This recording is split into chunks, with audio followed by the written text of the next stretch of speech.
आज बात करते हैं इजराइल और ईरान के बीच युद्ध क्यों हो रहा है।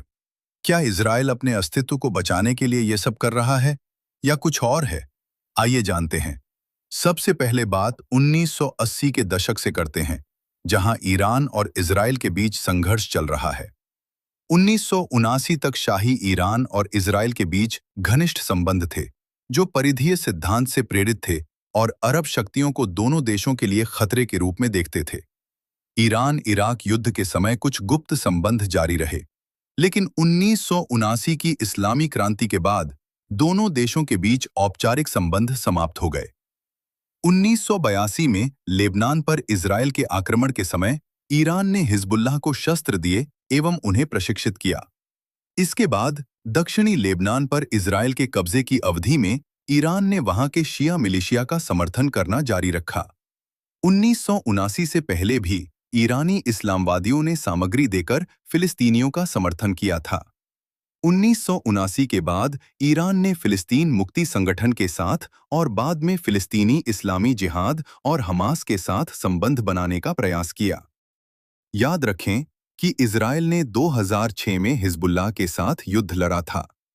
इजरायल ने फिलिस्तीनियों के साथ गाजा पट्टी में और उसके आसपास कई युद्ध लड़े हैं, जो कि सन 2008 से 2009, 2012, 2014, 2021 और 2023 से 2025 में लड़ा गया। 1982 का लेबनान युद्ध और गाजा युद्ध अरब-इजरायल संघर्ष के सबसे घातक युद्ध रहे हैं।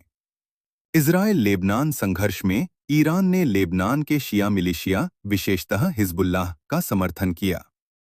इसी तरह इजरायल फिलिस्तीनी संघर्ष में ईरान ने हमास जैसे फिलिस्तीनी समूहों का समर्थन किया है। इजरायल को संयुक्त राज्य अमेरिका के साथ साथ जर्मनी, ब्रिटेन और इटली से सैन्य समर्थन प्राप्त हुआ है। इजरायल ने सीरिया में ईरान के सहयोगियों के खिलाफ हवाई हमले भी किए हैं। यह भी संदेश है कि इजरायल ने ईरानी परमाणु वैज्ञानिकों की हत्या की है। 2018 में इजरायली बलों ने सीरिया में ईरानी बलों पर सीधे हमला किया था। ईरान इजरायल संघर्ष के लिए विभिन्न कारण दिए गए हैं।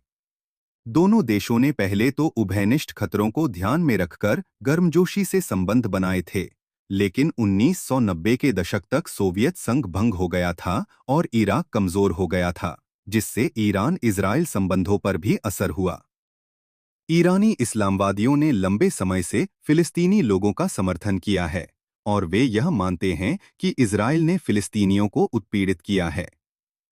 विद्वानों का मानना है कि फिलिस्तीनियों का समर्थन करके ईरान सुन्नी और अरबों के बीच अधिक स्वीकृति चाहता है, क्योंकि मध्य पूर्व के अधिकांश लोग सुन्नी और अरब हैं।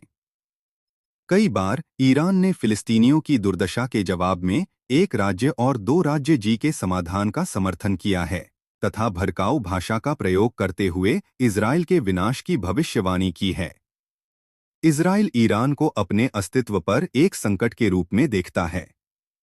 फलतः इजरायल ने ईरान को परमाणु हथियार प्राप्त करने से रोकने के लिए उसके खिलाफ प्रतिबंध और सैन्य कार्रवाई की मांग करते रहा है, जिसके कारण आज इन दोनों बीच युद्ध हो रहा है।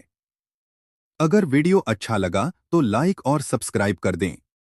धन्यवाद। जय हिंद।